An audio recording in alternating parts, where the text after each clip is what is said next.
ಈಗ ರೈತರು ಬೆಳೆಯನ್ನೇ ನಾವು ಬೆಳ್ಕೊಂಡು ಅದರಲ್ಲೇ ಲಾಭ ತೆಗೆದುಕೊಳ್ತೀನಿ ಅಂತ ಅಂದ್ರೂ ಸಾಧ್ಯ ಆಗಲ್ಲ. ಯಾಕಂದರೆ ಎಕ್ಸ್ಪೆಕ್ಟ್ ಮಾಡಿದಂಥ ಇನ್ಕಮ್ ಬರೋದಿಲ್ಲ. ಹಾಗಾಗಿ ಸೈಡ್ ಇನ್ಕಮ್ಸ್ಗಳನ್ನ ಮಾಡ್ಕೊಳ್ಬೇಕು. ನಾವು ಹೇಳ್ತೀವಿ ಡೈರಿ ಫಾರ್ಮಿಂಗು, ಪಶುಸಂಗೋಪನೆ, ಹೈನುಗಾರಿಕೆ ಮಾಡ್ಕೋಬೇಕು ಅಂತ, ಈಗ ಕುರಿ ಕೋಳಿ ಸಾಕಾಣಿಕೆಗಳನ್ನ ಮಾಡ್ಕೊಳ್ಬೇಕು ಅಂತ. ಸೊ ಇದು ರೈತರು ಇದಕ್ಕೆ ಯಾವ ರೀತಿಯಾಗಿ ಇದಕ್ಕೆ ಎಫರ್ಟ್ ಹಾಕಬೇಕು ಹಿಂಗೆ? ಫಸ್ಟ್ ಹಸು ಕಟ್ಟೋದಾಗಿರ್ಬೋದು, ಕುರಿ ಕೋಳಿ ಮೇಕೆ ಎನಿಥಿಂಗ್ ಆಗಿರ್ಬೋದು, ಎಲ್ಲ ಏನ್ ಮಾಡ್ತಾರೆ ಅಂದ್ರೆ ಒಂದು 10-20 ಲಕ್ಷ ಇನ್ವೆಸ್ಟ್ ಮಾಡ್ಬಿಟ್ಟು ನಾನು ವರ್ಷದಲ್ಲೇ 10-20 ಲಕ್ಷ ದುಡ್ಡು ಬಿಡ್ತೀನಿ ಅಂತ ಹೋಗ್ತಾರೆ. ಯಾರ್ಯಾರು ಕುರಿ ಫಾರ್ಮ್ ಮಾಡಿದಾರೋ ಅಥವಾ ಮೇಕೆ ಫಾರ್ಮ್ ಮಾಡಿದಾರೋ 1 ಕೋಟಿ 2 ಕೋಟಿ 3 ಕೋಟಿ ಕೂಡ ಇನ್ವೆಸ್ಟ್ ಮಾಡಿದ್ದಾರೆ. 90% ಫೇಲ್ಯೂರ್ ಆಗಿದ್ದಾರೆ. ಏನಕ್ಕಂದ್ರೆ ಕುರಿ ಕೋಳಿ ಅಥವಾ ಮೇಕೆ ಅನ್ನೋದು ಅವು ಕೂಡ ನಮ್ಮ ತರ ಒಂದು ಜೀವಿಗಳು. ಸೊ ಅದಕ್ಕೂ ಕೇರ್ ಬೇಕಾಗುತ್ತೆ. ಬಟ್ ನಮ್ ಜನ ಏನ್ ಯೋಚನೆ ಮಾಡ್ತಾರೆ ಅಂದ್ರೆ ಇಟ್ಸ್ ಬಿಸ್ನೆಸ್ ತರ ಯೋಚನೆ ಮಾಡ್ತಾರೆ. ಬಿಡು ನೋಡ್ಕೋಣ, ತಾನಿದ್ದು ಮೇಂಟೈನ್ ಮಾಡ್ತಾನ. ಮೋಸ್ಟ್ ಸಕ್ಸಸ್ಫುಲ್ ಅಲ್ಲಿ ಇದು ಬರುತ್ತೆ. ಡೈರಿ ಫಾರ್ಮಿಂಗ್ ಆಗಿರ್ಬೋದು ಅಥವಾ ಕುರಿ ಫಾರ್ಮಿಂಗ್ ಆಗಿರ್ಬೋದು ಅಥವಾ ಮೇಕೆ ಕೋಳಿ ಎನಿಥಿಂಗ್. ಅದು ಬಿಟ್ಟು ನಾನು ಎಂಪ್ಲಾಯೀಸ್ನ ಇಟ್ಟು ಮೇಂಟೈನ್ ಮಾಡ್ತೀನಿ ಇದು ಮಾಡ್ತೀನಿ ಅಂದರೆ ಯಾವುದೇ ಕಾರಣಕ್ಕೂ ಆಗಲ್ಲ. ಸೊ ನಾನು ಯಾರೇ ಒಂದು ಡೈರಿ ಫಾರ್ಮಿಂಗ್ ಹೋಗ್ತೀನಿ ಅಥವಾ ಕುರಿ ಕೋಳಿ ಇದು ಮಾಡ್ತೀವಿ ಅಂದರೂ ಕೂಡ ನಾನು ಫಸ್ಟ್ ಏನು ರೆಕಮೆಂಡ್ ಮಾಡ್ತೀವಿ ಅಂದರೆ first start with small scale. 10 ಕುರಿ ಸ್ಟಾರ್ಟ್ ಮಾಡಿ, 20 ಕುರಿ ಸ್ಟಾರ್ಟ್ ಮಾಡಿ, ಅದನ್ನ ಸ್ಕೇಲ್ ಮಾಡಿ.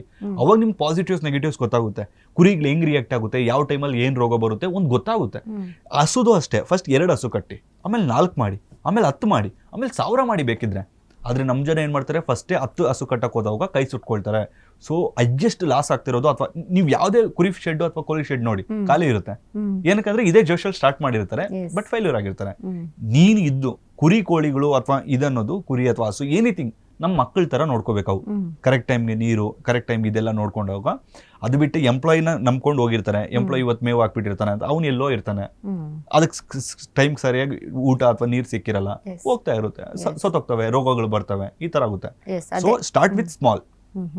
ಅದೇ ಈಗ ನಾವೊಂದು ನಮ್ಮ ಮನೆಗೆ ಒಂದು ನಾಯಿನ ತೆಗೆದುಕೊಂಡು ಬರ್ತೀವಿ ಅಂದ್ರೆ ಅದನ್ನ ಸಾಕೋದಕ್ಕೆ ನಮ್ಗೆ ಆಗುತ್ತಾ?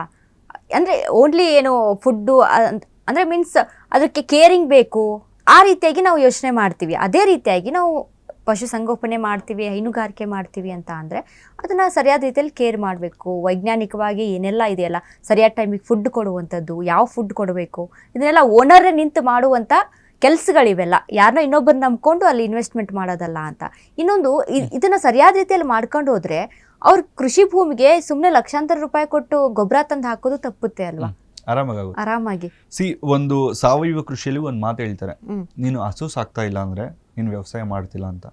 ಏನಕ್ಕಂದ್ರೆ ಹಸು ಬಂದ್ಬಿಟ್ಟು ನಿಮ್ಗೆ ಎಲ್ಲ ಇದಕ್ಕೂ ಕೂಡ ಮೂಲ.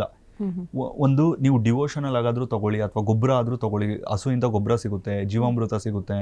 ಮತ್ತೆ ಹಸುವಲ್ಲಿ ನೀವು ಇದನ್ನ ಲೈಕ್ ಉಳುಮೆ ಮಾಡಕ್ ತಗೊಳ್ತೀರಾ, ಮತ್ತೆ ಎಲ್ಲದಕ್ಕೂ ಹಸು ಇಂಟರ್ಲಿಂಕ್ ಇರುತ್ತೆ.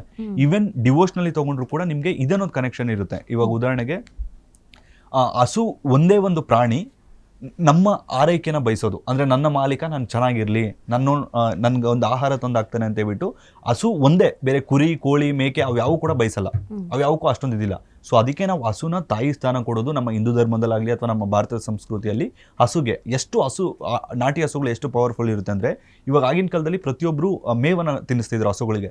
ಸೊ ಅವಾಗ ಏನಾದರೂ ನಿಮ್ಗೆ ಏನಾದರೂ ಒಂದು ರೋಗ ಇತ್ತು ಅಂತ ಅನ್ಕೊಳ್ಳಿ, ಜ್ವರನೋ ಕೋಲ್ಡೋ ಎನಿಥಿಂಗ್, ಹಸು ಅದನ್ನು ಗ್ರಹಿಸಿ ಒಂದು ತಾಯಿ ಥರ ಪರ್ಟಿಕ್ಯುಲರ್ ಆಗುವಾಗ ಕೆಲವೊಂದು ಹುಲ್ಲನ್ನು ತಿಂದರೆ ಅಥವಾ ಕೆಲವೊಂದು ಔಷಧೀಯ ಗುಣಗಳು ಇರುವಂಥ ತಿಂದರೆ ಅದು ತಿಂದ್ಬಿಟ್ಟು ಬಂದು ಹಾಲು ಕೊಡ್ತಿದ್ವಂತೆ. ಅಷ್ಟು ಅಡ್ವಾನ್ಸ್ಡ್ ಲೆವೆಲಲ್ಲಿ ಹಸುಗಳಿರುತ್ತೆ. ಆದರೆ ಇವತ್ತು ಅದನ್ನೆಲ್ಲ ಕೂಡ ಹಸುನೇ ವ್ಯವಸಾಯ ಅಂತ ಹೇಳಿದ್ರೆ ಹಸುನೇ ಬೇಡ, ಆ ಥರ ಆಗ್ಬಿಟ್ಟಿದೆ. ಸೊ ನೀವು ಸಾವಯವ ಕೃಷಿ ಮಾಡ್ತೀನಿ ಅಂದರೆ ಫಸ್ಟ್ ಒಂದು ಹಸುನ ಕಟ್ಟಿ. ಅದೇ ಮೇಂಟೈನ್ ಮಾಡೋಕ್ಕಾಗಲ್ಲ, ಯಾರು ನೋಡ್ಕೊಳ್ತಾರೆ, ಏನೇನೋ ರೀಸನ್ಸ್ಗಳು. ಬಟ್ ನಿಜವಾದ ರೈತ ಇದನ್ನ ಯಾವುದೋ ರೀಸನ್ಸ್ ಹೇಳಲ್ಲ, ಟೈಮ್ ಕೊಟ್ಟು ಸಮಯ ಕೊಟ್ಟು ತಾನೇ ನಿಂತು ಅಲ್ಲಿ ಕೃಷಿಯನ್ನು ಆರಂಭಿಸ್ತಾನೆ. ಮೇನ್ ಆಗಿ ಅದು ಬೇಕು. ನಾವು ಬೆಳೆಯ ದಿನಂಪ್ರತಿ ನಮ್ಮ ಬೆಳೆ ಎಲ್ಲಿಗಿದೆ, ಯಾವ ಹಂತದಲ್ಲಿದೆ ಅಂದರೆ ಚೆಕ್ ಮಾಡ್ತಾ ಇರಬೇಕಂತೆ, ನಮ್ಮ ಬೆಳೆಯ ಬೆಳವಣಿಗೆ ಹೆಂಗೆ ಆಗ್ತಾ ಇದೆ ಅಂತ ದಿನಂಪ್ರತಿ ರೈತ ಕಣ್ಣಾಡಿಸ್ತಾ ಇರಬೇಕು.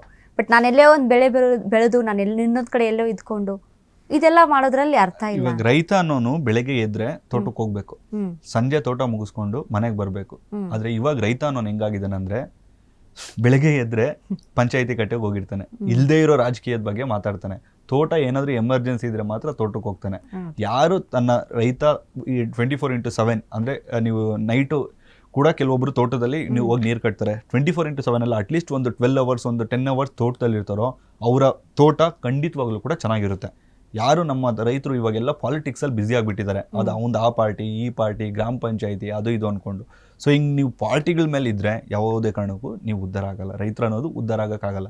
ಸೊ ಐದರ್ ನಿಮ್ಗೆ ನಾಲೆಜ್ ಇರಬೇಕು. ಇವಾಗ ನಾನು ಬೇರೆ ಬಿಸ್ನೆಸ್ಸಲ್ಲಿ ಇದ್ರೂ ಕೂಡ ನನ್ನ ತೋಟ ಹೇಗಿದೆ, ಅದಕ್ಕೇನು ಮೈನಸ್ ಇದೆ. ಇವಾಗ ಹಸುನೇ ಕಟ್ಟಿ ಅಂದರೆ ಹಸು ಅಂತಲ್ಲ, ಇವಾಗ ನಂಗೆ ಹಸು ಕಟ್ಟೋಕ್ಕಾಗಿಲ್ಲ ಅಂದರೆ ಗ್ಲಿರಿಸಿಡಿಯ ಗಿಡ ಹಾಕ್ಕೊಳ್ಳಿ, ನುಗ್ಗೆ ಹಾಕ್ಕೊಳ್ಳಿ, ಅಥವಾ ಬೇರೆ ಹಾಕ್ಕೊಳ್ಳಿ, ಅಥವಾ ಎರೆಹುಳು ಗೊಬ್ಬರ ತೊಗೊಬಂದು ಹಾಕಿ. ಸೊ ಐದರ್ ನಾಲೆಜ್ ಆದರೂ ಇರಬೇಕು, ಟೈಮ್ ಆದರೂ ಇರಬೇಕು. ಸೊ ಎರಡೂ ಇಲ್ಲದೆ ವೇಸ್ಟ್ ಮಾಡ್ತಿದ್ದಾರೆ ಅಷ್ಟೇ. ಸುಮ್ಮನೆ ರೀಸನ್ಸ್ ಹೇಳೋದಕ್ಕಿಂತ ಪರ್ಯಾಯ ಮಾರ್ಗಗಳು ಹಲವಾರಿದ್ದಾವೆ, ಫಾಲೋ ಮಾಡ್ಬೇಕು ರೈತರು.